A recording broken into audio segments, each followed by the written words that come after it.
Hola, soy Fabiana Cedeño, estudiante de Comunicación Social en la Universidad Bicentenaria de Aragua, y hoy les estaré hablando un poco sobre la Guerra Federal y el periodo pregomesista. Llamada Guerra Civil Venezolana y también conocida con el nombre de Guerra Larga, Revolución Federal o Guerra de los 5 años. Utilizada esta última denominación por aquellos historiadores que sitúan el comienzo de la guerra con los primeros alzamientos ocurridos contra el recién instaurado gobierno de Julián Castro en mayo-julio del 1858. Después de la Guerra de Independencia es considerada como la contienda bélica más larga y sangrienta que haya asolado al territorio nacional, así como la prolongación de los problemas políticos y sociales presentes en nuestra gesta emancipadora dejados sin resolver. Una vez lograda definitivamente la emancipación de España con la victoria de 1821 y 1823 y la separación de la Gran Colombia Bolivariana en 1830. Los protagonistas fueron los generales Ezequiel Zamora y Juan Crisóstomo Falcón, por el lado liberal, y José Antonio Páez por el bando del gobierno conservador. Zamora y Falcón fueron seguidos por las masas populares. Hay que tener en cuenta que una de las causas fundamentales de la Guerra Federal fue el reparto desigual de las tierras y ganadería que estaban en manos de unas cuantas familias de caudillos militares que habían luchado en la independencia. Aunque de igual manera hubo grandes pérdidas materiales y la ganadería sufrió daños irreparables luego de la guerra.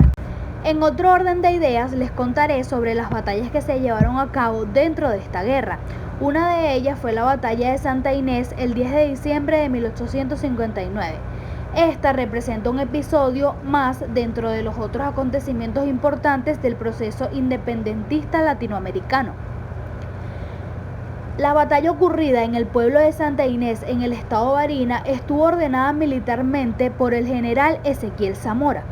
El plan consistía en atraer al atacante hacia un área suficientemente conocida y estudiada, donde sería destruida la avanzada y con ella causarle el mayor de los desgastes al enemigo. En este ataque, las fuerzas opositoras recibirían las descargas del máximo poder de ataque y de combate del ejército federal. Otra de estas fue la batalla de Coplé, librada el 17 de febrero de 1860. Fue un enfrentamiento militar entre el ejército de Juan Crisóstomo Falcón y los conservadores del general León Febres Cordero. Tras la victoria en Santa Inés, Zamora fue asesinado, quedando a su cargo liderando la batalla de Coplé a Juan Crisóstomo Falcón, quien avanzó hasta la ciudad de Valencia. Y sin embargo, el intento de ataque en esa ciudad fue tan lenta debido al inmenso dolor que dejó la muerte del antiguo comandante, que el gobierno contrincante tuvo tiempo suficiente para organizar un mejor ejército. La batalla pudo terminar siendo la derrota definitiva de la rebelión federal, pero en cambio terminó siendo decisiva para el transcurso de la guerra.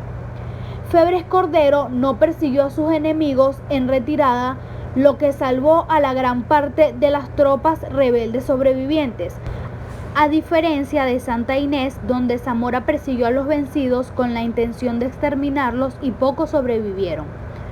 La otra razón y el por qué la batalla es decisiva en el transcurso de la guerra es que los liberales se vieron con ella obligados a pasar de una fase de enfrentamiento regular a una guerra de guerrillas que a la larga los llevará a la victoria. Vencidos en la primera etapa bélica, los liberales son forzados a disolver su ejército. Ya entrando a 1863, el 22 de mayo, el Tratado de Colchester pone fin a la Guerra Federal.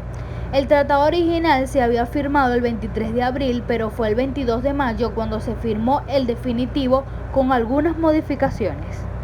Yéndonos al 1908 y entrando al tema del periodo pregomesista.